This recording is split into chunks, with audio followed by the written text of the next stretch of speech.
Let's go. Okay. First off, Senator Daines, thank you so much for talking with me. It's been a while since I've gotten to visit with you. Good to have you. Yeah, first off, let's start on the Middle East war. There are concerns that this could grow to a more regional conflict, Senator.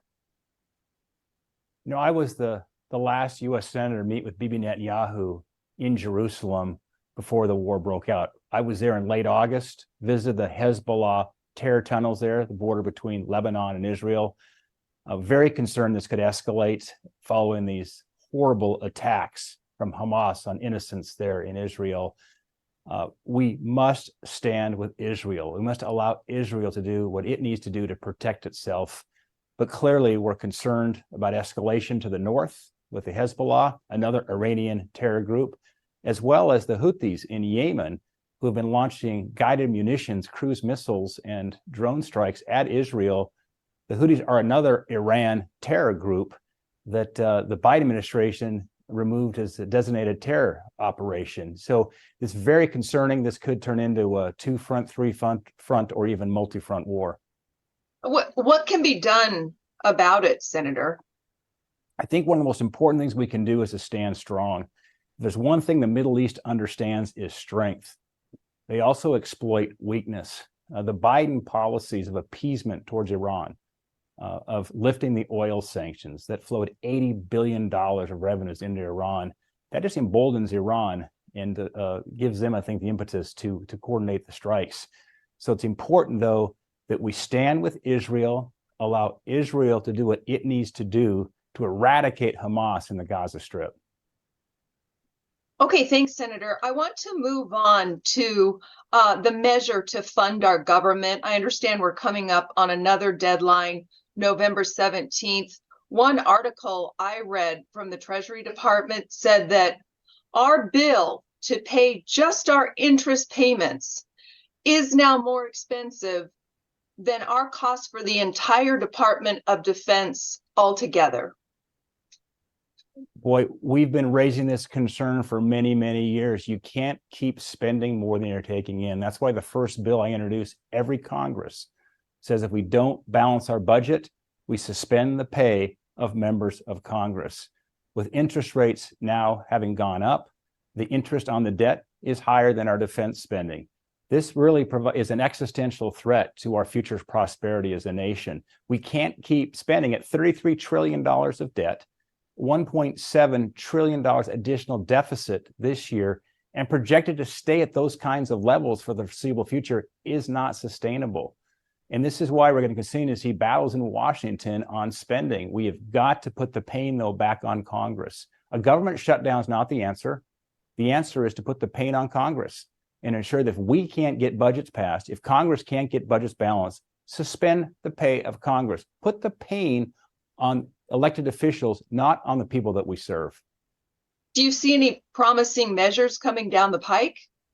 So there's, I think, increasing deep discussions going on right now how broken this process is. I mean, for 26 consecutive years, Heidi, Congress has not been able to pass all the budget bills before the end of the fiscal year, which is September 30th, 26 years straight. And this is why there has got to be change. It's got to be bipartisan as well. The Republicans will be focused on cutting spending. The Democrats will talk about raising taxes. Look, we have got to find a way to come together to find a solution here because it's not sustainable. As the grandfather now of 6 grandchildren, I think many of us are seeing what's happening and concerned about their future. Senator, moving on to another topic here. I recently talked to officials with the Northern Rockies Division of the Forest Service and just the Arlee Volunteer Fire Chief about wildfires. And the Arlee chief is very concerned that more extreme fire conditions and behaviors are here to stay. What should we be doing going into the future? Yeah, well, one of the important mitigation strategies is getting back to being better at managing forests. One of the problems we face in Montana is we have 300 million board feet of timber tied up in litigation. There are these radical environmental groups that litigate collaborative efforts to thin the forests. When we thin the forest, we reduce the risk of catastrophic wildfires. We improve wildlife habitat. We protect our watersheds. It gives our loggers meaningful work, and it provides revenues to counties that have a high percentage of federal lands. So I've got a bipartisan solution that I've got Democrats and Republicans supporting me on this. It fixes a Ninth Circuit Court decision called the Cottonwood decision.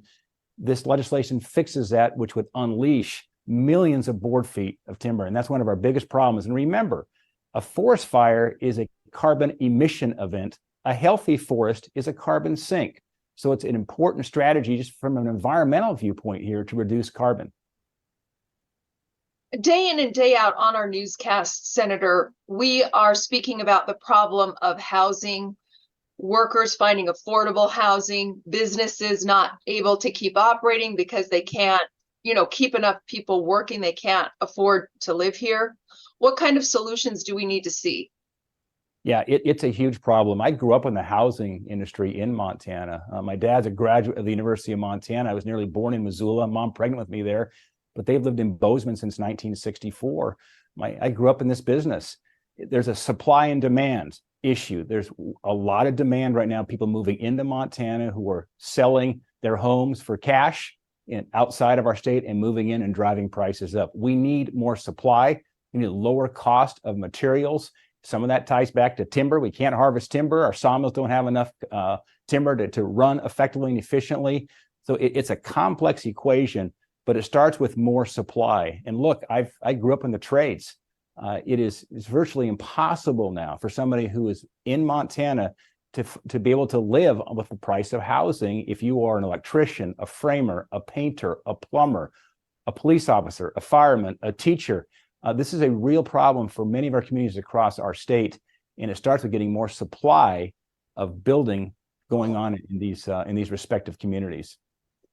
One last question, Senator. I was doing the story on the anniversary of a triple murder down in the Bitterroot Valley yesterday, and two different people I talked to brought up their current concerns right now with border security. They fear more criminals are getting into the U.S., coming to Montana even. They have concerns about our northern border too. What would you say? Yeah, Heidi, I was down on the southern border 2 weeks ago, the border between Texas and Mexico. I think this is one of the most significant problems we face in our country as we chat here today. We've seen over 8 million people encountered on the southern border since Joe Biden took office. He changed the policies that were in place in the prior administration that created incentives for these illegals to come into our country. But what's even more concerning is the number of people coming from countries that harbor terrorists. When I was down on the southern border in the middle of October, I encountered 4 Syrians that just come into the country the night before. We're seeing individuals from Cuba, North Korea, Iran, Iraq, Lebanon, Syria, Afghanistan. These are countries that have harbored terrorists. We've had nearly 200 individuals encountered on the southern border who are on the FBI terror watch list. The San Diego Border Patrol just issued a warning last week of suspected Hamas terrorists coming through the southern border. President Biden and the Senate Democrats must work with us to secure the border. It's changing the policies of asylum and parole, and also continue building the wall that was started in the last administration under President Trump. Well, Senator, that's the time I have with you. I sure appreciate your time, and I hope you'll come to have an interview with me live on NBC Montana today, anytime you're in the area. Thanks, Heidi. Thanks for having me. Okay. Thanks, and have a good day, Senator. You betcha.